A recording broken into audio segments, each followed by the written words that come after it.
Avez-vous envie de voir deux mecs chevaucher un ver géant avec un grappin comme si c'était un chien de traîneau? Ça s'appelle Planète Dune et c'est le remake nanardesque de Dune, mais enlevé de toute la substance, de toute la profondeur, de tout le scénario.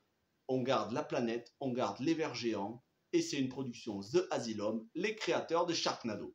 Bonjour à toutes et à tous, bienvenue sur la chaîne, bon dimanche. Passez une bonne matinée, je ne sais pas si vous regardez cette vidéo très tôt, un bon petit déjeuner, un bon appétit. On se retrouve ce soir à 21 h en live pour débriefer complet avec tous mes invités pour débriefer cet épisode 6 grandiose du Seigneur des Anneaux, la série. D'ailleurs, j'en profite pour vous remercier énormément, vous avez été très nombreux, ça n'arrive jamais sur la chaîne, à regarder la vidéo d'un coup et vous avez été énormément à vous abonner, donc merci énormément. Que ce soit pour la vidéo donc sur l'épisode 6 du Seigneur des Anneaux ou ma vidéo théorie sur le personnage de Halbrand. Ce soir, pour ceux qui veulent prolonger un petit peu l'analyse beaucoup plus en profondeur cette fois-ci qu'une critique à chaud, là ce sera une analyse beaucoup plus détaillée, ça se passe à 21 h. Mais pour revenir sur ce film d'aujourd'hui, Dune, Planète Dune, quand on sait que l'année dernière on a eu Dune de Denis Villeneuve qui est un chef-d'œuvre, pour moi c'est un chef-d'œuvre, Dune de Denis Villeneuve, grandiose, et j'attends la partie 2 avec impatience.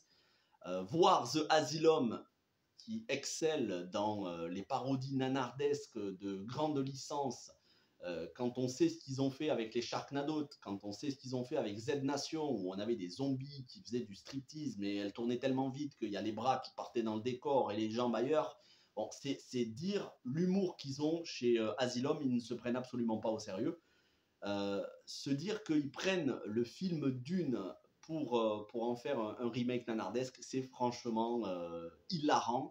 J'ai regardé ça, je vous dis, pendant que je mangeais hier soir, et j'ai tellement ri, ça m'a détendu. Ça m'a détendu, c'est étrange de dire ça, mais tous les nanars ne sont pas agaçants, et sur ce film-là, qui assume totalement d'être une bouse, mais d'une nullité, mais c'est nullissime, hein, parce que ça joue tellement mal, mais tellement mal, bien qu'il y ait Sean Young au casting.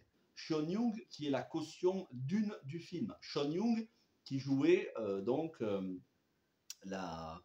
love interest, je ne sais même pas comment on dit ça, la petite amie, la copine, la femme qui tombe amoureuse de Rick Deckard dans Blade Runner, le Blade Runner de Ridley Scott avec Harrison Ford. Sean Young, voilà, tout simplement. Elle jouait dans le Dune de David Lynch, qui était sorti en 84, je crois. Vous me rectifierez si je me trompe sur la date. Et ils l'ont embauchée ici pour faire la commandante, qui voit sa petite protégée, une pilote douée, qui va être à la tête d'une équipe parce qu'elle a désobéi à un ordre, et donc elle va être sanctionnée en étant à la tête d'une équipe de eux aussi de gens qui sont sous le coup de sanctions. Ils vont devoir prendre un petit cargo pour aller sauver un plus gros cargo sur la planète Dune qui est infestée de vers géants. Et donc ils vont se retrouver face à ces vers géants en essayant de sauver ceux qui sont encore en vie parmi l'équipage. Mais malgré la caution, ça joue tellement mal, mais tellement mal. Oh, les dialogues, les réactions de personnages, tout est prévisible, les effets spéciaux ignobles, mais ignobles. Oh là là, les effets spéciaux, je vous jure, je pense qu'avec un iPhone, on peut faire mieux. Bon, la musique, ça passe, hein, c'est au minimum syndical. On dirait qu'ils ont pris le YouTube audio, là, la bibliothèque audio libre de droit, et ils ont mis des musiques. Bon, c'est au strict minimum.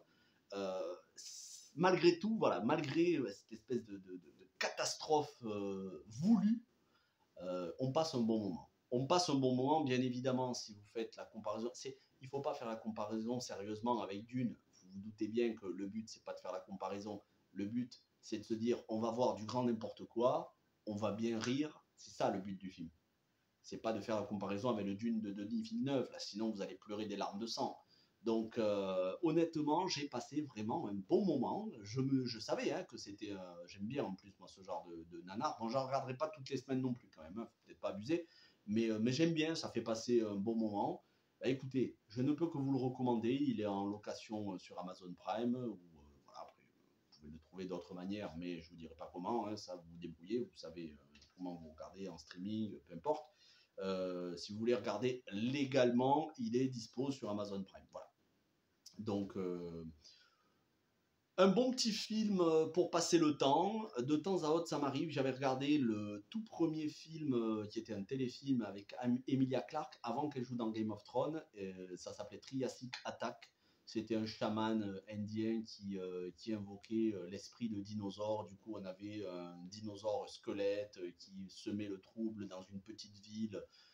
Et il y avait Emilia Clarke qui jouait. De temps à autre, j'aime bien regarder des films comme ça, mais j'en regarderai pas souvent non plus. Parce que, bon, c'est vraiment juste pour passer le temps, parce que j'avais pas envie de me lancer dans Blonde avec Ana de Armas qui dure 2h45. J'avais juste envie de regarder un petit film, et comme ça dure même pas 1h30, et c'est déjà largement suffisant. On aurait même pu enlever 20 bonnes minutes au film. Voilà, c'est Tremors dans le désert, comme il y a marqué sur l'affiche, Tremors dans le désert, sauf que les effets spéciaux, c'est ignoble. Mais on passe un bon moment. Voilà ce que je pouvais vous dire sur ce petit film. Je ne vous ferai pas des critiques de nanar trop souvent non plus. Là, c'est parce que j'avais envie juste de vous faire une petite vidéo pour le dimanche. Merci d'avoir regardé cette vidéo, et on se retrouve ce soir à 21h pour décrypter cet épisode 6 épique du Seigneur des Anneaux, la série. Portez-vous bien, et puis demain on va avoir une journée chargée, puisque non seulement il y aura l'épisode de House of the Dragon, mais c'est le retour de The Walking Dead, et vous savez que la chaîne, je vous parle beaucoup de The Walking Dead. Dernière partie de saison, dernière partie de série The Walking Dead, les 8 derniers épisodes de la série. Ce sera la grande conclusion finale, et donc ça commence demain avec l'épisode 17, et on ira jusqu'à l'épisode 24. Rendez-vous ce soir à 21h, sinon demain matin pour House of the Dragon et The Walking Dead un petit peu plus tard dans la journée. Passez un bon dimanche, reposez-vous bien et ciao tout le monde.